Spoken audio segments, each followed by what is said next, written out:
මම අද ටිකක් මේ අමුතු කෑම එකක් හදාගන්න යන්න. අමුතුමත් නෑ ඉතින්. බලමුකෝ. මම දැන් වතුරට කහ ටිකක් දාගත්තා. ඊට පස්සේ ලුණු ටිකකුත් දැම්මා. මේ දැන් මේක රයිස් කුකර් එකෙන් තියන්න යන්නේ වතුර එක තැම්බෙන්න.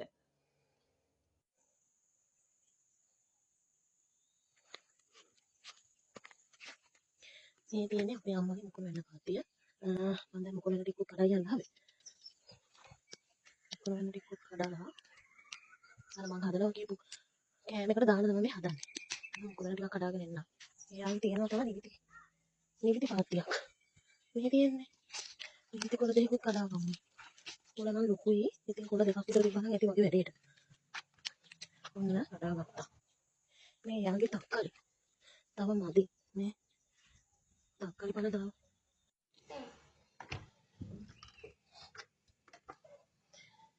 හරි ඔන්න දැන් වතුර එක නටනවා. අපි මේකට දාගමු පැස්ටා ටික. මේ පැස්ටා ටික දානවා.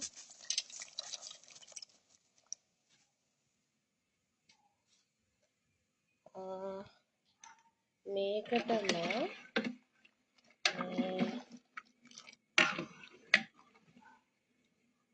මම දාගන්නවා පරිප්පුත්. මේ පරිප්පු හොදලා තියෙන එකත් ඒකටම දාගන්නවා. ඔන්න හරි මම දැන් මේ පරිප්පුත් දැම්මා. දැන් පොඩ්ඩක් කලවම් කරලා තැම්බෙන්න තියමු. ඔන්න මම දැන් මුකුල වෙන ටික මේ විදිහට හීනෙට ලියාගත්තා. අර මම අද නිවිති කොළ ටිකක් මේ විදිහට දික් අතට කපා ගත්තා. ඊට පස්සේ සොසේජස් තියෙනවා, සුදු ලුණු, ලුණු, කරපිංච තියෙනවා. දැන් පැස්ටා එකත් තැම්බිලා තියෙන්නේ. තව චුට්ටක් වගේ තියන්න ඕනේ. ඊට පස්සේ අපි මේක හදමු. ඔන්න පැස්ටා එක මේ වාගෙන වතුර ටික මේව කරලා මම ඊට පස්සේ මොනවාද ටැප් එකටත් ඇල්ලුවා. පව් ටිකක් කූල් වෙන්න ඕනේ නැත්නම් එකට සෙට් වෙන හින්දා. එතකොට වෙන් වෙලා හොඳට මේ හිටිනවා මේ මෙහෙම. එකතු වෙන්නේ නැහැ. පරිප්පු ටිකක් තියෙනවා ඒකෙම. දැන් ආයෙත් මම රයිස් කුකර් එක තැම්බෙන්න මේ ටිකක් රත් වෙන්න තිබ්බා. දැන් මම මේකට ඇස්ට්‍රා ටික දාගන්නවා.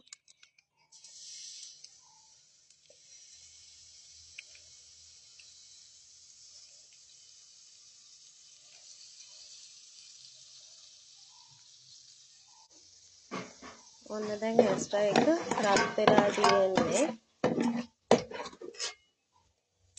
තව චුට්ටක් විතර මදි.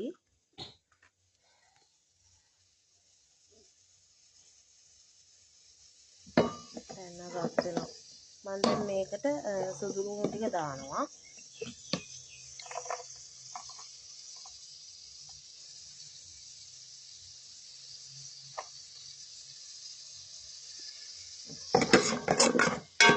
සුදු ලුණු ටික දාගන්න.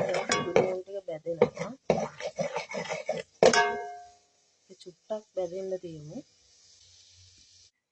අද මායි පැංචයි විතරයි ඉන්නේ. මේ හබි බෝයි නෑ. දැන් මේ දැන් ටිකක් හරි ගිහින් තියෙන්නේ. එන සොසේජස් ටිකත් ඒකත් පොඩ්ඩක් බැදෙනවා.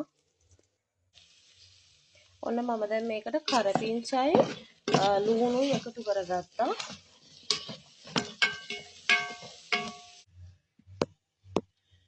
මම දැන් මේකට ලුණු එතකොට ගම්බිරිස් කුඩු කහ කුඩු කෑලි මිරිස් ඔන්න ඒ ටිකත් මම දැන් මේකට දාගත්තා. මේ ටිකක් දාගත්තා. හැම එකකින්ම චුට්ටු චුට්ටු දාගත්තා. දැන් මම බිත්තර එකතු කරන්න යන්නේ. බිත්තර මම දානකොට සාමාන්‍යයෙන් මෙන්න මෙහෙම වෙන භාජනයකට කඩලා දාලා තමයි බිත්තරේ දාන්නේ.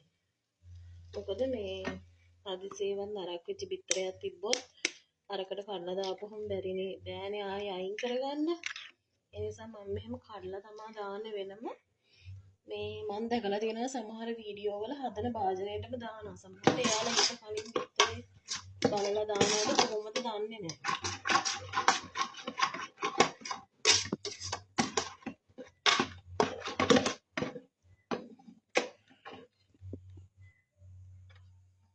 ඔන්න දැන් ඒකත් මෙන්න මේ විදිහට සෙට් වෙනවා. බලමු ඊට පස්සේ මොකද වෙන්නේ කියලා. දැන් බිත්තරෙත් ටික ටික බැදීගෙන එන්නේ. මම දැන් මේකටම පැස්ටා ටික දා ගන්නවා. මේ තියෙන පැස්ටා එක දැන් මම මේකට දාගන්න යන්නේ. ඔන්න මම දැන් පැස්ටා ටික දාගත්තා. මේ පරිප්පුත් තියෙනවා. තියෙනවද දන්නේ නැහැ ඔයාලට පරිප්පු නා ගොඩක් දැම්මේ නැහැනේ මම ඒ නිසා ඉතින් අර පැස්ටා තමයි වැඩියෙන් පේන්නේ. මේ ඔන්න මම දැන් ඒක කලවම් කරගන්නවා. මේකට මම දැන් මේක මෙහෙම තියෙද්දිම මේකට අර කපාගත්ත මේ නිවිති චුට්ටයි මුකුණු වෙන ටිකයි දාගන්නවා. ඔන්න මේ තියෙන්නේ මගේ පැස්ටා එක. මේ ඉතින් ඔන්න ඕම තමයි අවසානයේ වෙලා තියෙන්නේ. මේකට ඇත්තටම හොදි ඕනෙත් නෑ. මෙහෙම කන්න පුළුවන්. කැමති නම් ඉතින් සෝස් ටිකක් වගේ දාගන්න පුළුවන්. මේ තියෙන්නේ මේ පරිප්පුත් තියෙනවා. ඉතින් හැමදේම තියෙනවා. මේකේ සුවඳ එහෙම හරි අමුතුයි. දැන් අපි සාමාන්‍යයෙන් පැස්ටා එකක් හදනකොට මේ වගේ අර කොළ ಜಾති දාන්න නැතුව හැදුවොත් පැස්ටා එකේ සුවඳ වෙනස්නේ. දැන් මේකේ අර කොළයි ඔක්කොම එක එන සුවඳ ඉතින් හරි වෙනස්. මම මේකට මේ කරද මූග හරාපු නැටි එහෙම දැම්මේ නැහැ. මේ අර ඒක තනිකර වගේ කන හින්දා මොකද එහෙම දාපුවම පොඩ්ඩක් රස පොඩ්ඩක් වෙනස් වෙන්න වගේ බලනවා. ඒ නිසා මම ඒවා දැම්මේ නැහැ. සුදු ලුණු ටිකක් විතරයි මේ එකතු කරගත්තේ. ඉතින් ඔන්න කැමති කෙනෙක් ඉන්නවා නම් හදලා බලන්න. මේ ඉතින් ඔන්න ඔහොම තමයි හදමු අපේ ගෙදර. මායි බබයි අද උදේට කන්නේ මේ විදිහට තමයි. එකක් වගේම තියෙනවා මේ. හරි එහෙනම්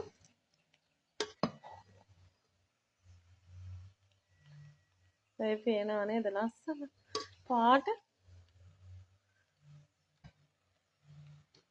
පරිප්පු එකක් ටිකක් කුඩු වෙලා වගේ ලස්සනට ඇවිල්ලා තියෙනවා. මේ හැන්දේ වැදිලා තියෙන්නේ. හරි එහෙනම්